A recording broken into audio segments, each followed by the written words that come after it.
नमस्कार दोस्तों, आप देख रहे हैं न्यूज प्लस इंडिया। आज की तारीख 12 जून 2026 है और हम लेकर आए हैं देश दुनिया की बड़ी और ताजा खबरें। तो चलिए शुरू करते हैं आज की प्रमुख खबरों का सिलसिला। बने रहिए न्यूज प्लस इंडिया के साथ।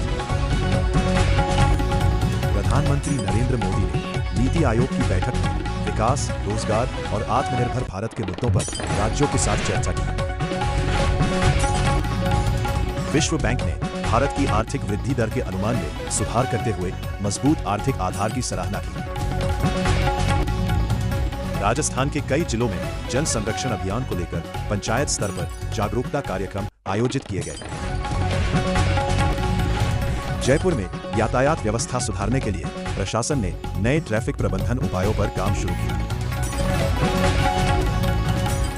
भारत और जापान के बीच आर्थिक सहयोग बढ़ाने को लेकर अधिकारियों की बैठक आयोजित की गई। कांग्रेस नेताओं ने संगठन विस्तार को लेकर बैठक की। बूथ स्तर पर कार्यकर्ताओं को मजबूत करने पर जोर दिया गया। पार्टी ने किसानों से जुड़े मुद्दों को लेकर सरकार से विशेष राहत पैकेज की मांग की। कांग्रेस ने संसद में कई राष्ट्रीय मुद्दों पर विस्तृत चर्चा कराने की मांग उठाई।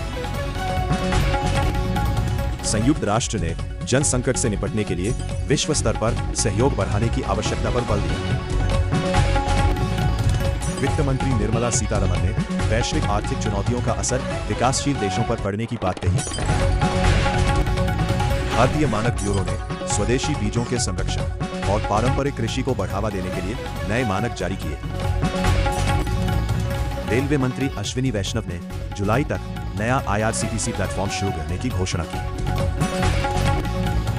झारखंड सरकार ने केंद्र से नए विश्वविद्यालयों की स्थापना के लिए सहयोग की मांग रखी। तमिलनाडु के मुख्यमंत्री ने MBBS प्रवेश में 12वीं के अंकों को महत्व देने की मांग दोहराई। राज्यसभा की कई सीटों पर निर्विरोध चुनाव संपन्न हुए, जिनमें राजस्थान, कर्नाटक और मध्य प्रदेश शामिल रहे। कांग्रेस अध्यक्ष मल्लिकार्जुन खड़गे राज्यसभा के लिए निर्विरोध निर्वाचित हुए। ओडिशा CMO की गुम रिपोर्टों को लेकर राजनीतिक विवाद और जांच तेज हो गई है। जम्मू कश्मीर पुलिस ने थानों के विकास के लिए वरिष्ठ अधिकारियों को मेंटर नियुक्त करने की योजना शुरू की। पुरी के जगन्नाथ मंदिर से जुड़े पवित्र शब्दों और प्रतीकों को ट्रेडमार्क संरक्षण मिला। दिल्ली NCR में बारिश और तेज हवाओं को लेकर मौसम विभाग ने येलो अलर्ट जारी किया। राजस्थान के कई जिलों में आंधी और बारिश की गतिविधियां शुरू हुई। गर्मी से राहत मिलने की उम्मीद है। श्रीगंगानगर में सर्वाधिक वर्षा दर्ज की गई, जबकि जैसलमेर प्रदेश का सबसे गर्म शहर रहा। राजस्थान में 16 जून तक कई क्षेत्रों में गरज चमक और बारिश का अलर्ट जारी किया गया। भारत में एल नीनो प्रभाव को लेकर कृषि क्षेत्र और मौसम विशेषज्ञों की निगाहें बनी हुई हैं। केरल में निपाह वायरस के मामलों पर स्वास्थ्य विभाग सतर्कता और निगरानी बढ़ा रहा है। भारत की परमाणु ऊर्जा परियोजनाओं को उपकरण आयात संबंधी राहत मिलने की खबर सामने आई। भारतीय अर्थव्यवस्था की मजबूती को लेकर अंतर्राष्ट्रीय एजेंसियों ने सकारात्मक संकेत दिए हैं। खाड़ी क्षेत्र में तेल टैंकर से जुड़े घटनाक्रम पर भारत ने चिंता जताई। भारत अमेरिका संबंधों से जुड़े मुद्दों पर कूटनीतिक स्तर पर बातचीत जारी रही। मेक्सिको ने विश्व कप के शुरुआती मैच में दक्षिण अफ्रीका को हराकर जीत दर्ज की। भारतीय बैडमिंटन खिलाड़ी PV सिंधु ऑस्ट्रेलियन ओपन के क्वार्टर फाइनल में पहुंची। विश्व भर में ऊर्जा सुरक्षा और तेल आपूर्ति को लेकर चर्चाएं तेज हुई।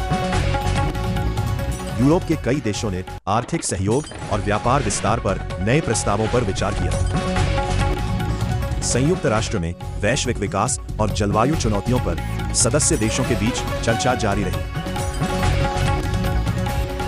एशियाई बाजारों में निवेशकों ने वैश्विक आर्थिक संकेतों पर करीबी नजर बनाए रखी। कई देशों में कृत्रिम बुद्धिमत्ता और रोजगार के भविष्य पर नई नीतियों पर चर्चा हुई। भारत में डिजिटल सेवाओं के विस्तार और ऑनलाइन सुविधाओं को बेहतर बनाने के प्रयास जारी हैं। कृषि क्षेत्र में उत्पादकता बढ़ाने के लिए नई तकनीकों को अपनाने पर जोर दिया जा रहा है। ग्रामीण क्षेत्रों में बुनियादी ढांचे के विकास से जुड़े कई प्रोजेक्ट्स की समीक्षा की गई। शिक्षा क्षेत्र में तकनीक आधारित सीखने को बढ़ावा देने की दिशा में नई पहलें जारी हैं। देश भर में रेलवे आधुनिकीकरण परियोजनाओं पर तेजी से काम किया जा रहा है।